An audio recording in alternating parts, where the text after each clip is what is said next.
जय हिंद दोस्तों। मेरा नाम सर आर्मी क्राउन में एक बार फिर से आपका स्वागत करता हूं। आज हम लोग साइंस के क्वेश्चंस को कवर करेंगे। पहला क्वेश्चंस आपके स्क्रीन पर है। Very very important. बादल वायुमंडल में क्यों तैरते हैं? कम घनत्व, कम दाब, कम वेग और कम ताप। फ्रेंड्स, हम लोग बारिशों के महीने में देखेंगे कि जो बादल है वो आसमान में काफी तेजी से भागते रहते हैं। तो फ्रेंड्स, ये क्यों भागते हैं? तो जिन बच्चों ने ऑप्शन ए को क्लिक किया है कम घनत्व, तो उनका बिल्कुल परम सत्य जवाब है। यह क्वेश्चंस आपके एग्जाम में आने के लिए पूरी तरीके से रेडी है। और फ्रेंड्स, हम लोग ये देखते हैं कि जो बादल है यह पूरब से पश्चिम भागेगा, फिर पश्चिम से उत्तर भागेगा।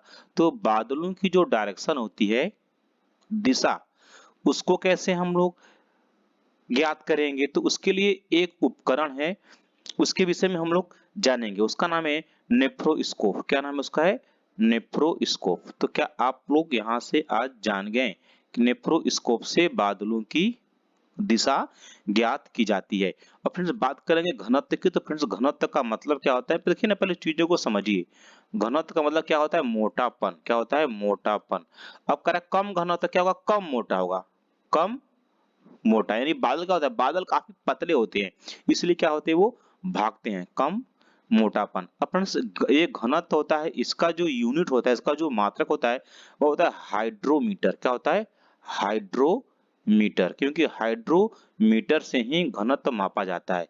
और फ्रेंड्स, यहाँ पर हाइड्रोमीटर जो है, इससे दूध का भी घनत्व मापते हैं। किसका? आपको, आप लोग क्या बताएंगे? दूध का घनत्व भी आप हाइड्रोमीटर से मापते हैं। तो फ्रेंड्स, हम लोग मूव करेंगे आज का नेक्स्ट क्वेश्चन।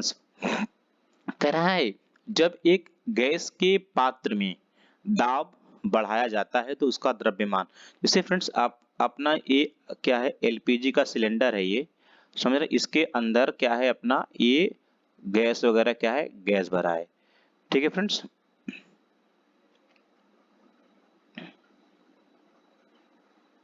कुछ ऐसा ऐसा रहता है अपना सिलेंडर। तो इसके अंदर क्या है? ये अपना ये गैस है। तो फ्रेंड्स, क्या होगा? जब इसके ऊपर प्रेशर देंगे आप लोग, क्या होगा? जब आप लोग प्रेशर देंगे तो क्या होगा? इसका आयतन तो कम हो जाएगा। क्या होगा? इसका आयतन क्या होगा? आयतन तो कम हो जाएगा, लेकिन द्रव्यमान पर कोई प्रभाव नहीं पड़ेगा।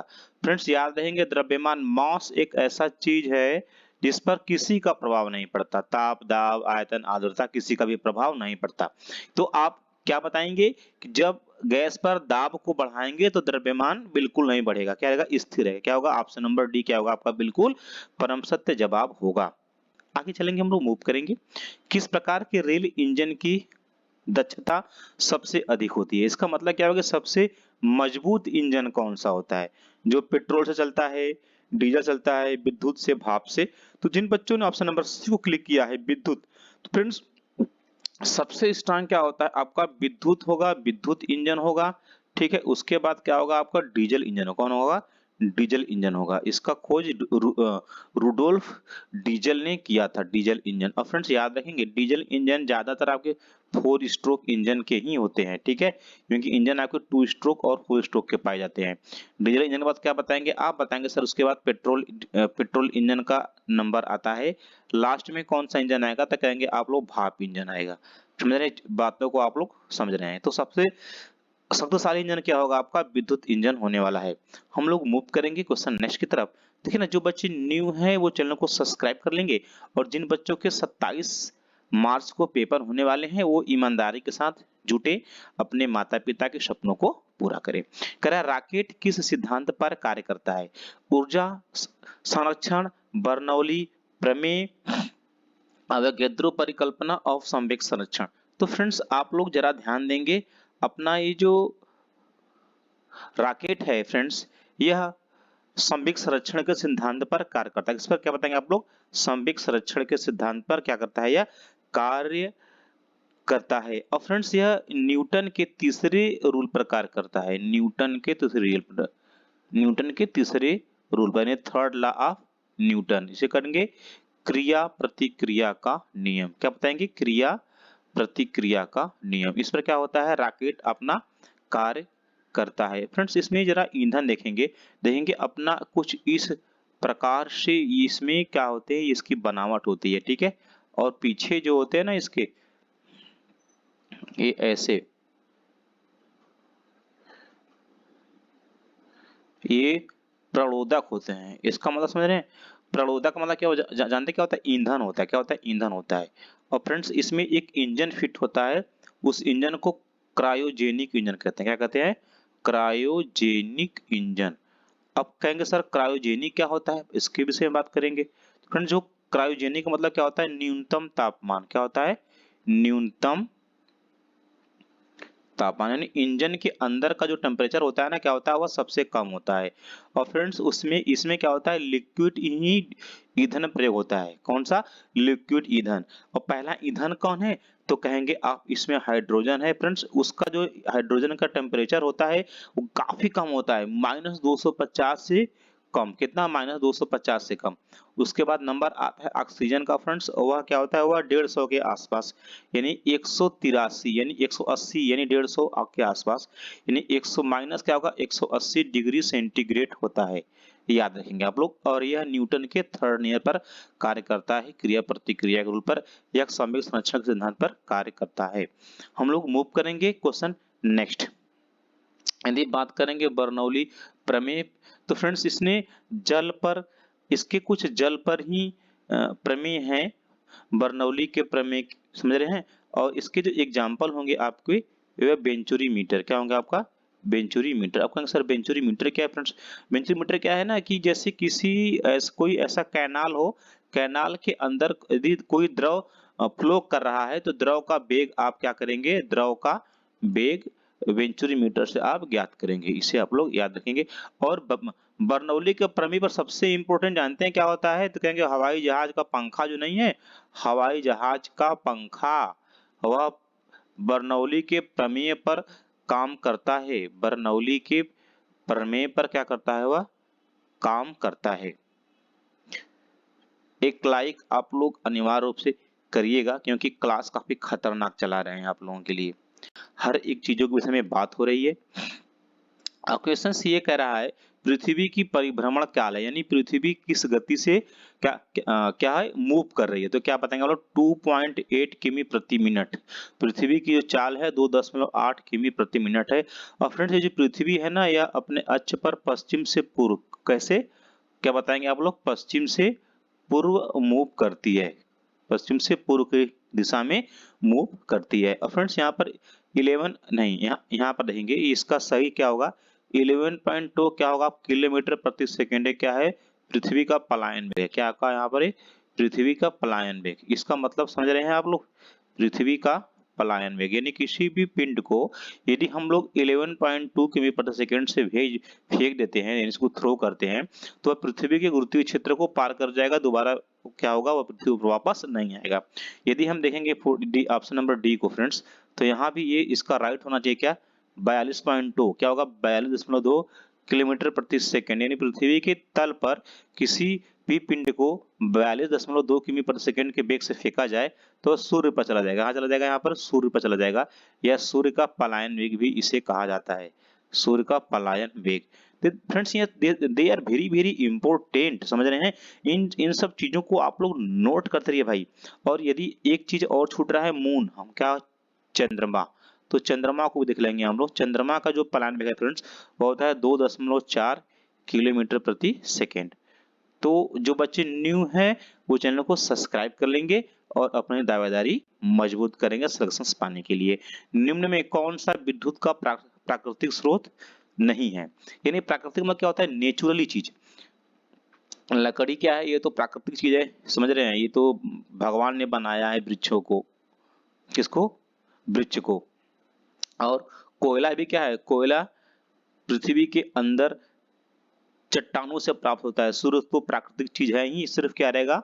आपका विद्युत, विद्युत को मानव बनाता है, समझ रहे हैं? कोयले से या किसी पानी से। चलेंगे, मूव करेंगे। एक गेंद को 36 से किस कोण पर फेंके कि वह अधिकतम दूरी तय करे? तो फ्रेंड्स यदि आप यहाँ पर हैं, आपको यदि किसी चीज को थ्रो करना है, ठीक है, तो आपका जो एंगल है ना फ्रेंड्स, ये वाला एंगल, फ्रेंड्स ये वाला एंगल फ्रेंड्स आपका यहाँ पर है 45 डिग्री होना चाहिए। क्या होना चाहिए? 45 डिग्री। तो क्या होगा? यह काफी दूरी तय करेगी गेंद आपकी। यदि आपको ऊंचाई पर थ्रो करना है, तो समझ रहे हैं, तो आपका एंगल क्या होना चाहिए? आपका सीधे होना चाहिए। क्या होना चाहिए? सीधे। क्या होना चाहिए? सीधे। क्या होना चाहिए? ये सीधे होना चाहिए, यानी कि 90 डिग्री का कोण आप बनाएंगे। समझ रहे हैं? तो यदि अधिकतम दूरी की बात कर रहा है तो क्या बताएंगे आप लोग 45 डिग्री होता है। क्या बताएंगे 45 डिग्री। मूव करेंगे हम लोग क्वेश्चन नेक्स्ट करा कार्बोरेटर का उपयोग।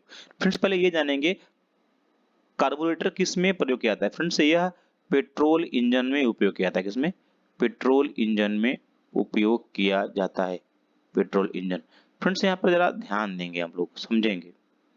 इस प्रकार का पेट्रोल इंजन में क्या होता है, एक सिलेंडर होता है। सिलेंडर होता है, समझ रहे हैं? इसमें क्या होते हैं, इसमें पोर्ट लगे होते हैं। बगल बाहर क्या क्या क्या कहते हैं इसे पोर्ट कहेंगे। आप क्या कहेंगे इसको आप लोग? पोर्ट, यानी टू स्ट्रोक इंजन की बात कर रहे हैं। और ये अंदर क्या है आपका, ये पिस्टन होता है। पिस्टन फ्रेंड्स ये कास्ट आयरन का बनेगा।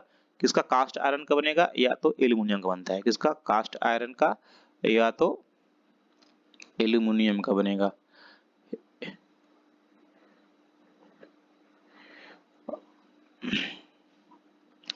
अब ये क्या होता है, इसके बगल में क्या होता है, एक लाइनर लगा रहता है। क्या? लाइनर लगा रहता है। अब जरा ध्यान देंगे।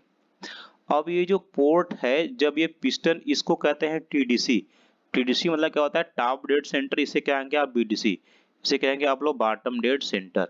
जब पिस्टन आपका टीडीसी से बीडीसी की ओर आएगा तो ये वाला, इसमें ये जो पोर्ट होते हुए इन्हें कहते हैं इनलेट वाल्व। क्या कहेंगे आप लोग? Inlet valve. ये होता है आउटलेट वाल्व।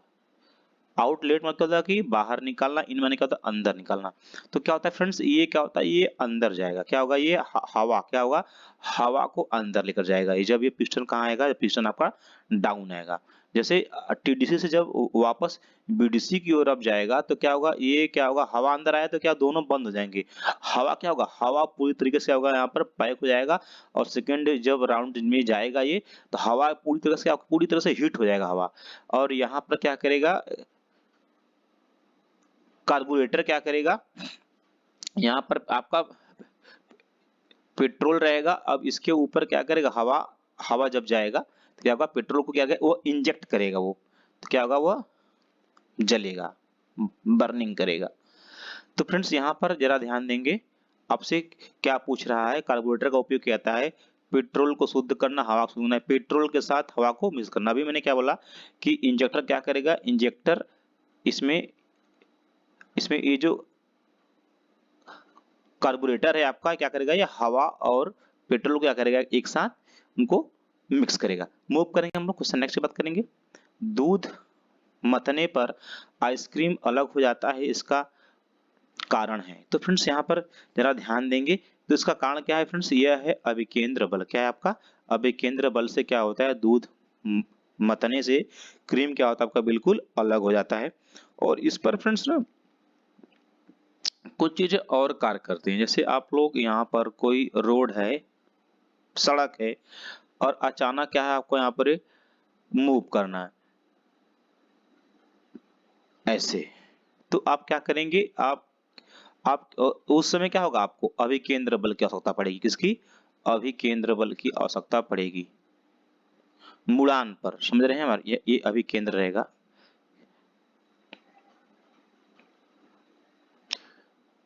यानी जो आपका रोड है, सड़क है कोई, और अचानक आपको यहाँ से मुड़ना पड़े तो वहां पर क्या होगा, आपको अभिकेंद्र बल की आवश्यकता पड़ेगी। This is very very important. और जानते हैं आपका ये नाभिक है, ठीक है, नाभिक के क्या चारों तरफ क्या है, ये कक्षाएं हैं।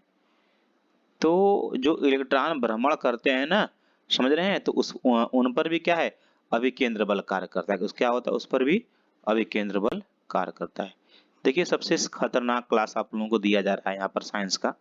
किसी भी प्रकार से कोई दिक्कत ना होने उनमें। ध्वनि सबसे तेज यात्रा करेगी तो स्टील में करेगी। किसमें? स्टील में। अब फ्रेंड्स आपका जो स्टील है, इसमें होता क्या है, इसमें निकेल होता है और क्रोमियम होता है, प्लस क्या होता है, साधारण स्टील होता है। क्या होता है? साधारण स्टील होता है। इसे जानेंगे आप लोग। फ्रेंड्स जो स्टील होता है इस पर संक्षारण नहीं होता है। संक्षारण समझ रहे हैं? संक्षारण क्या होता है, जंग, इस पर जंग नहीं लगता है। यह महंगी धातु है। चलिए मूव करेंगे हम लोग क्वेश्चन नेक्स्ट बात करेंगे। कह रहा है जब ध्वनि तरंगे चलती है तो अपने साथ क्या लेकर चलती है। फ्रेंड्स जो ध्वनि होता है, ध्वनि का वेग u बराबर क्या होता है आपका, एन लैम्डा होता है। इसे इस फार्मूले को आप लोग जानेंगे, जिसे लैम्डा को क्या कहते हैं आप लोग, तरंग दैर्ध्य कहते हैं। क्या कहेंगे आप लोग, तरंग दैर्ध्य। यू आपका चाल है, एन क्या है फ्रीक्वेंसी है, एन बराबर क्या होगा आपका यू लैम्डा होगा। इसे भी आप लोग जानते रहे। फ्रेंड्स यहाँ पर जो ध्वनि है, ध्वनि का मात्रा क्या होता है, डेसिबल होता है। इसे भी जाने आप लोग। जो ध्वनि का मात्रक है वो क्या है आपका डेसिबल है। क्या आपका यहाँ पर वह डेसिबल है। और जब ध्वनि अपने साथ चलती है ना तो सिर्फ ऊर्जा ले चलती है। क्या? ऊर्जा। ध्वनि अपने साथ चलेगी तो क्या ले जाएगी, वह ऊर्जा लेकर जाएगी। मूव करें क्वेश्चन नेक्स्ट करा कि ट्रांसफार्मर के क्रोड के लिए सर्वोत्तम द्रव्य क्या है। जो ट्रांसफार्मर की देखिए ना, जो आपका ट्रांसफार्मर है पहले से जानेंगे, यह अन्योन्य प्रेरण गुणांक पर क्या कार्य करता है। अन्योन्य प्रेरण गुणांक पर कार्य करता है क्या आपका ट्रांसफार्मर। और फ्रेंड्स इसके जो क्रोड बने होते हैं, और क्रोड इसके नर्म लोहे के बने होते हैं। किसके? नर्म लोहे के बने होते हैं। और फ्रेंड जानेंगे आप लोग नर्म लोहे से अस्थाई चुंबक भी बनाए जाते हैं। अस्थाई चुंबक भी बनाए जाते हैं, इसे भी आप लोग जानेंगे। तो ट्रांसफार्मर के क्रोड क्या होंगे यहाँ पर, ये नर्म लोहा। Option number D. मूव करेंगे हम लोग क्वेश्चन नेक्स्ट बात करेंगे। करा टेलीफोन लाइन में प्रवाहित ऊर्जा है। फ्रेंड्स टेलीफोन लाइन क्या करती है, यह ध्वनि ऊर्जा को किसको, यानी कि साउंड एनर्जी यानी ध्वनि ऊर्जा को यह विद्युत ऊर्जा में कन्वर्ट करती है। किसमें? आप कहेंगे सर विद्युत ऊर्जा में कन्वर्ट करती है। तो क्या आप बताएंगे ध्वनि क्या टेलीफोन लाइन में प्रवाहित ऊर्जा है, आप क्या बताएंगे, विद्युत ऊर्जा। ऑप्शन नंबर बी क्या होगा, बिल्कुल परम सत्य जवाब होगा। मूव करेंगे। स्टोरेज संचायक बैटरी में किस तत्व का उपयोग होता है। जो स्टोरेज बैटरी होता है ना फ्रेंड्स, उसमें शीशा का उपयोग किया जाता है। इसमें शीशा का उपयोग, और इसमें हम ये द्रव के रूप में आपका क्या होता है, H2SO4 होता है, यानी सल्फ्यूरिक अम्ल क्या होता है, द्रव के रूप में उपयोग किया जाता है। इसे एसिड भी आप कह सकते हैं। और शीशा जितना ज्यादा होता है इसलिए उसकी कीमत क्या होती है, काफी ज्यादा होती है। अब फ्रेंड्स स्टोरेज संचायक बैटरी को पुनः आवेशित किया जा सकता है, यानी इसको पुनः रिचार्ज किया जाएगा। समझ रहे हैं? अगर इसका चार्ज खत्म हो गया तो आप इसे पुनः रिचार्ज कर सकते हैं। और इसमें रासायनिक ऊर्जा रहता है, या अगर क्या रहता है इसमें, रासायनिक ऊर्जा रहता है। चलिए मूव करेंगे हम लोग क्वेश्चन नेक्स्ट की बात करेंगे। क्षण चुंबक का अधिकतम चुंबकत्व। फ्रेंड्स ये जो चुंबक होते हैं ना, इस तरीके से क्षण चुंबक, समझ रहे हैं? तो इसमें दो पोल होते हैं, पहला होगा नॉर्थ, उसके बाद क्या होगा पर साउथ होगा। और चुंबकीय बल रेखाएं फ्रेंड्स हमेशा किधर, नॉर्थ पोल से निकलकर फ्रेंड्स साउथ पोल में जाएंगी, ऐसे। समझ रहे हैं? ये किरणें क्या होती हैं, नॉर्थ पोल से निकलती हैं और जाती हैं साउथ पोल में। सबसे अधिक चुंबकत्व इनके शीर्ष पर होता है। किधर? शीर्ष पर होता है। इसे भी आप लोग जाने। ठीक है, कहाँ रहता है, शीर्ष पर रहता है। शीर्ष पर रहता है। बीच में चुंबकीय बल क्या होता है, पूरा यहाँ सेंटर में क्या होता है, ये शून्य होता है। क्या होता है यहाँ पर, शून्य होता है। और चुंबक को पीटने पर, गर्म करने पर, घिसने पर क्या होते हैं, समाप्त होते हैं। पीटने पर, गर्म करने पर और घिसने पर क्या होते हैं, चुंबकीय बल क्या होते हैं, सभी समाप्त हो जाते हैं। चलिए मूव करेंगे हम लोग क्वेश्चन अगला। अगला क्वेश्चन क्या है, शुष्क सेल में कार्बन की छड़ कार्य करती है। तो फ्रेंड्स शुष्क सेल में कार्बन की छड़ आपका एनोड का कार्य करती है। किसका? एनोड का। यह क्या करता है, manganese dioxide, manganese dioxide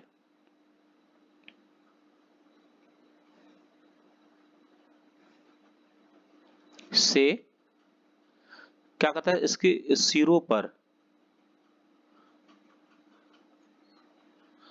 current जो होता है ना, करंट विद्युत को क्या करता है, एकत्रित करता है, एकत्रित करता है। मूव करेंगे हम लोग क्वेश्चन नेक्स्ट।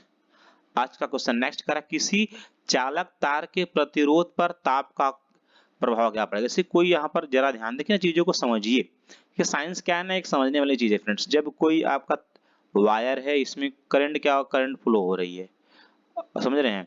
तो अब इस पर ताप बढ़ाया जाए, टेम्परेचर दें आप। जब ताप आप बढ़ाएंगे ना तो क्या होगा, सीधा अनुपात, प्रतिरोध भी क्या होगा, अधिक हो जाएगा। प्रतिरोध क्या होगा आपका, बढ़ेगा। देखिए ना, तो आप लोग थोड़ा सा हमारा भी भाई हेल्प किया करें। सेशंस जो हैं अपने दोस्तों में आप लोग थोड़ा सा शेयर किया करें। आप लोग अधिक बच्चे पढ़ेंगे और हमारा भी मनोबल बहुत आगे रहेगा। और मैं इंटरेस्टेड क्लासेस आप लोगों को चलाने की कोशिश करूंगा। तो ताप क्या होगा, ये प्रतिरोध क्या होगा आपका, बढ़ेगा। Option number B will be right answer. Move करेंगे हम लोग क्वेश्चन नेक्स्ट।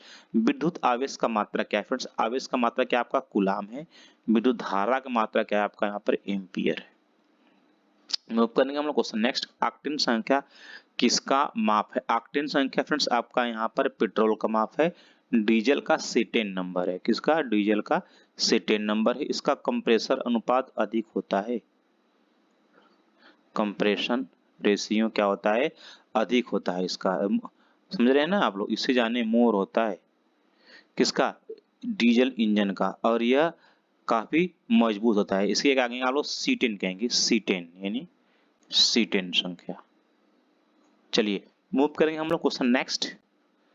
अब कह रहा है कि व्यापारिक वैसलीन किससे निकाला जाता है? तो फ्रेंड्स आपका ये जो वैसलीन वगैरह हम लोग चेहरे पर लगाते हैं उसकी बात कर रहा है। तो फ्रेंड्स ये वैसलीन आप पेट्रोल से निकालते हैं।